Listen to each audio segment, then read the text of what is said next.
ఘటన పేలుడు సంభవించి భారతదేశంలోనే పారిశ్రామిక వాడల్లో అత్యధిక పెద్ద ప్రమాదంగా నమోదైంది. ఇప్పటికే మృతుల సంఖ్య సుమారుగా 50కి చేరుకుంది. 50 మంది ఇప్పటికే మరణించినట్టుగా తెలుస్తోంది. ఇంకా సుమారుగా 20 మంది ఆ కుప్ప కూలిపోయినటువంటి చిత్రాల కింద పడి ఉన్నారు. వారి మృతదేహాలు కనీసం గుర్తుపట్టని పరిస్థితుల్లో ఉన్నాయి. వారి కనీసం మా ఇంట్లోకి సంబంధించినటువంటి మా కుటుంబీకుడని, నా కొడుకని, లేకపోతే నా భర్తని కనీసం ఆ కుటుంబీకులు కూడా గుర్తుపట్టని పరిస్థితుల్లో ఉన్నాయి. తల ముండం వేరైపోయింది పెద్ద ఎత్తున. అక్కడ నిజంగా అక్కడ దయనీయమైన పరిస్థితి. అక్కడ రెస్క్యూ ఆపరేషన్స్ కొనసాగించేటువంటి ఆ రెస్క్యూ సిబ్బంది యొక్క మాటలు వింటేనే నిజంగా కన్నీళ్లు పెట్టాల్సిన పరిస్థితి. కాళ్ళు చేతులు విరిగిపోయి వేరువేరు ప్రాంతాల్లో పడిపోయి ఉన్నాయి. కనీసం గుర్తుపట్ట రాకుండా పూర్తిగా ఆ శరీరం మొత్తం కూడా కాలిపోయింది. ప్రస్తుతానికి వారు DNA శాంపిల్ సేకరిస్తున్నారు. సో సుమారుగా అఫీషియల్ నోట్గా 150 మంది నిన్న ఏ షిఫ్ట్ అండ్ జనరల్ కలిపి 150 మంది విధుల్లో ఉన్నారు. 2 బ్లాకులు కుప్పకూలిపోయాయి. ఈ బిల్డింగ్లు కుప్పకూలిపోవడంతో ఆ శిథిలాల కింద సుమారుగా ఇప్పటికే 47 మందిని మృతదేహాలను వెలికితీశారు. ఆ తర్వాత ఇంకా 20 నుంచి 30 మృతదేహాలు ఆ దాని కిందే చిక్కుకున్నట్టుగా తెలుస్తోంది. అందరు DNA శాంపిల్ సేకరిస్తున్నారు. ఇప్పటి వరకు ఇండస్ట్రియల్స్ బిగ్గెస్ట్ యాక్సిడెంట్ గా ఈ సిగాచి కంపెనీ జరిగినటువంటి రియాక్టర్ పేలుడు సంభవించింది. హైదరాబాద్ సైఫులోని సంగారెడ్డి సిగాచి కెమికల్ ఫ్యాక్టరీలో రియాక్టర్ పేలుడు సంభవించి ఇప్పటికే మృతుల సంఖ్య 50కి చేరుకుంది. ఇంకా మృతుల సంఖ్య పెరిగే అవకాశం ఉంది. ఇప్పటి వరకు మనకు అందుతున్న సమాచారం మేరకు ఇంకా దాని కింద ఇంకా ఆ చిత్రాల కింద 20 నుంచి 30 మృతదేహాలు ఇంకా ఉన్నాయి. వాటన్నిటిని వెలికి తీసే పనిలో ఉన్నారు ప్రస్తుతానికి అధికారులు. దీంతో కలిపి 70 నుంచి 80 కాబోతున్నాయి. ఎవరైతే ఆసుపత్రిలో చికిత్స పొందుతూ వారి పరిస్థితి విషమంగా ఉంచారా వారందరూ కూడా ప్రాణాపాయ పరిస్థితుల్లో పెద్ద ఎత్తున వారంతా కూడా ఉక్కిరిబిక్కిరి అవుతున్నారు.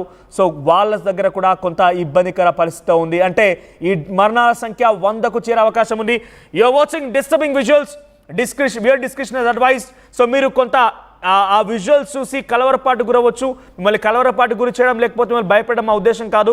కేవలం అక్కడ జరిగిన సంఘటన మాత్రం మీకు చేరవేయడమే మా ప్రధాన కర్తవ్యంగా ఉంది. సో హైదరాబాద్లో ఈ పేలుడుకు సంబంధించి బిగ్గెస్ట్ హ్యాపెనింగ్ మనం చూస్తున్నాం. సో 47కు చేరుకుని ప్రస్తుతం మరణాల సంఖ్య 100 మందికి పైగా అందులో మరణించే అవకాశం కనబడుతోంది. ఆ డెత్ రేట్స్ అక్కడ వరకు చేరే అవకాశం కనబడుతోంది. డైరెక్ట్గా మా ప్రతినిధి పెట్రిషియా స్పాట్లో అందుబాటులో ఉన్నారు. ఒకసారి నేను పెట్రిషియా దగ్గరికి వెళ్తాను. పెట్రిషియా, సో ప్రజెంట్ హ్యాపెనింగ్ ఏంటి? ఇప్పటికే 47 మంది మరణించినట్టుగా అధికారులు ధృవీకరించారు. 57 మందిని చాలా సేఫ్గా బయటికి పంపించామంటున్నారు. ఈ మరణాల సంఖ్య ఇంకా పెరగొచ్చు అంటున్నారు. 150 మంది షిఫ్ట్లో ఉన్నారంటే 20 మంది ఆసుపత్రిలో చికిత్స పొందుతున్నారు. 47 మంది ఇప్పటికే మరణించారు. 57 మంది సేఫ్గా బయటికి వెళ్ళారు. ఇంకా 20 నుంచి 30 మంది యొక్క ఆచూకీ లభించాల్సి ఉంది. ఏంటి వాళ్ళ పరిస్థితి ఎలా ఉంది? ఆ చిత్రాల కింద ఇంకా ఎంత మృతదేహాలు బయటకు తీసే అవకాశం కనబడుతోంది? ఎస్, ప్రస్తుతం మనం ఘటన ఎక్కడ చోటు చేసుకుందో అక్కడనే ఉన్నాం. సిగాచి పరిశ్రమలో పూర్తిగా సహాయక చర్యలు అయితే జరుగుతున్నాయి. భారీ ప్రొక్లైన్స్తో శిథిలాలని అంతా కూడా తొలగిస్తున్నారు. దాదాపు 15 నుంచి 20 మంది వరకు ఆ శిథిలాల కింద ఉన్నారని కూడా తెలుస్తుంది. రెస్క్యూ ఆపరేషన్లో NDRF, హైడ్రా, సింగరేణి సిబ్బందితో పాటు లా అండ్ ఆర్డర్ పోలీసులు కూడా అందరు కూడా ఇక్కడనే ఉన్నారు. గుర్తుపట్టని లాగా వాళ్ళ బాడీస్ దొరికాయని కూడా తెలుస్తుంది. ప్రస్తుతం మాత్రమే DNA టెస్టులు చేసి ఆ తర్వాతనే కుటుంబ సభ్యులకి అప్పగిస్తామంటూ కూడా అధికారులు చెప్తున్నారు. నిన్నటి నుంచి కూడా దాదాపు 24 అవర్స్ నుంచి కూడా రెస్క్యూ ఆపరేషన్ అనేది కూడా జరుగుతుంది. మైక్రో క్రిస్టల్ డ్రై యూనిట్లో ఈ ప్రమాదం చోటు చేసుకుంది. స్ప్రేయర్ డ్రైయర్లో కెమికల్ పౌడర్ అనేది కూడా మిక్సింగ్ జరుగుతుంది. ఈ రసాయన ప్రక్రియలో దాదాపు 700 నుంచి 800 వరకు కూడా ఆ టెంపరేచర్ అనేది ఉంటుంది. ఇది కంట్రోల్ చేయడానికి బ్లో హెయిర్ హ్యాండిల్స్ని కూడా యూజ్ చేస్తూ ఉంటారు. బ్లో హెయిర్ హ్యాండిల్లో కూడా దుమ్ము పేరుకుపోతుంది. ఈ స్ప్రేయర్ ద్వారా కూడా క్లీన్ చేయాల్సి వస్తుంది. ఈ టెంపరేచర్ని కంట్రోల్ చేయాల్సి వస్తుంది. కానీ ఎప్పటికప్పుడు క్లీన్ చేస్తూ ఉండాలి. కానీ ఈ సిగాచిలో మాత్రం బ్లో హెయిర్ హ్యాండిల్ కూడా క్లీన్ చేయకపోవడం వల్లనే ఈ డ్రైయర్లో టెంపరేచర్ పెరిగిపోవడం వల్లనే ఈ బ్లాస్ట్ జరిగిందంటూ కూడా నిపుణులు చెప్తున్న పరిస్థితి కనిపిస్తుంది. టెంపరేచర్ టెంపరేచర్ వల్లనే ఇదంతా జరిగింది. 700 నుంచి 800 వరకు పెరిగిపోవడం వల్లనే భారీగా బ్లాస్ట్ జరిగిందని చెప్తున్నారు. అదే కాకుండా ఇండియాస్ బిగ్గెస్ట్ ఇండస్ట్రియల్ బ్లాస్ట్ అని కూడా చెప్పొచ్చు. దాదాపు అన్అఫీషియల్గా చూసుకుంటే 55 మంది వరకు చనిపోయారు. ఒఫీషియల్లో మాత్రము 37 నుంచి 40 మెంబర్స్ అని కూడా తెలుస్తుంది. ఇప్పటికీ కూడా గత 24 అవర్స్ నుంచి కూడా సహాయక చర్యలు అయితే ప్రస్తుతం కొనసాగుతున్నాయి. మరికొద్ది సేపట్లో కూడా రాష్ట్ర ముఖ్యమంత్రి రేవంత్ రెడ్డి కూడా వస్తున్నారని కూడా తెలుస్తుంది. ప్రధానంగా చెప్పాలంటే కూడా గుండెని పిండేస్తుందనే చెప్పొచ్చు. ఎందుకంటే దాదాపు బాధితులకు అందాల్సిన ఓదార్పు కూడా దొరకట్లేదు. ఒకవైపు హెల్ప్ డెస్క్ ఇవాళ ఎస్టాబ్లిష్ చేస్తారు, కానీ నిన్నటి వరకు కూడా అతలాకుతలం అయ్యాయి. ప్రజలందరూ కూడా చాలా భయప్రాంతులకు గురయ్యారు.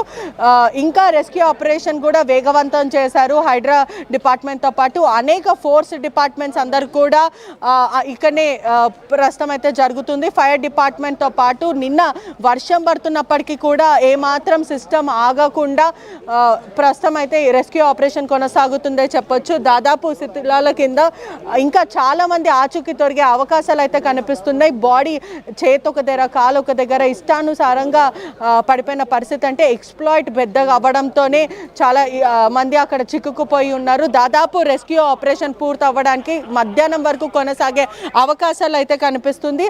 అన్ని శాఖలకి సంబంధించిన రెస్క్యూ టీం అంతా కూడా నిన్నటి నుంచి కూడా ప్రయత్నిస్తున్నారు. హైడ్రా, రెవెన్యూ, పోలీసులు, సింగరేణి రెస్క్యూ ఆపరేషన్ పీపుల్ కూడా అందరు కూడా ఇక్కడనే ఉన్నారు. ఫైర్ డిపార్ట్మెంట్ వచ్చిన కార్మికుల కుటుంబాలు కూడా పెద్ద ఎత్తున ఆవేదన వ్యక్తం చేస్తున్నాయి. కనీసం మా వాళ్ళ ఆచూకీ చెప్పండి, వాళ్ళు ఎక్కడున్నారో చెప్పండి, వాళ్ళు హాస్పిటల్లో ఉన్నారా, మరణించిన దాంట్లో మా వాళ్ళు కూడా ఉన్నారా, సురక్షితంగా వెళ్ళిపోయాక ఆసుపత్రిలో చికిత్స తీసుకుంటున్నారా, కనీసం మా వాళ్ళ ఇన్ఫర్మేషన్ చెప్పండి అంటూ అక్కడికి వచ్చినటువంటి నార్త్ ఇండియన్స్ సంబంధించినటువంటి వారు కానివ్వండి, బీహారీ కార్మికుల యొక్క కుటుంబీకులు కూడా అక్కడ ఆవేదన వ్యక్తం చేస్తున్నాయి. సో ఇప్పటి వరకు ఆ షిఫ్ట్లో ఎవరెవరు ఉన్నారు, ఎంతమంది సురక్షితంగా బయటపడగలిగారు, ఎంతమంది ఆసుపత్రిలో చికిత్స పొందుతున్నారు, మరణాలకు సంబంధించిన అఫీషియల్గా నోట్ ఇచ్చారా అక్కడ అధికారులు కానివ్వండి, యాజమాన్యం ఎక్కడైనా అదని లిస్ట్ని అనౌన్స్ చేసిందా, ఇంకా ఎంతమంది అక్కడ శిథిలాల కింద ఉండే అవకాశం ఉన్నట్టుగా ఇన్ఫర్మేషన్ వస్తుందా? ఒక 3 minutes ఆగండి సార్. ఎస్, పోలీసులు కూడా ఇక్కడ నుంచి పంపించే ప్రయత్నం చేస్తున్నారు. సీఎం వస్తున్నారు, లోపలికి వెళ్ళాలంటూ కూడా మీడియాని ఇక్కడ నించోబెట్టే ప్రయత్నం అయితే చేయట్లేదు.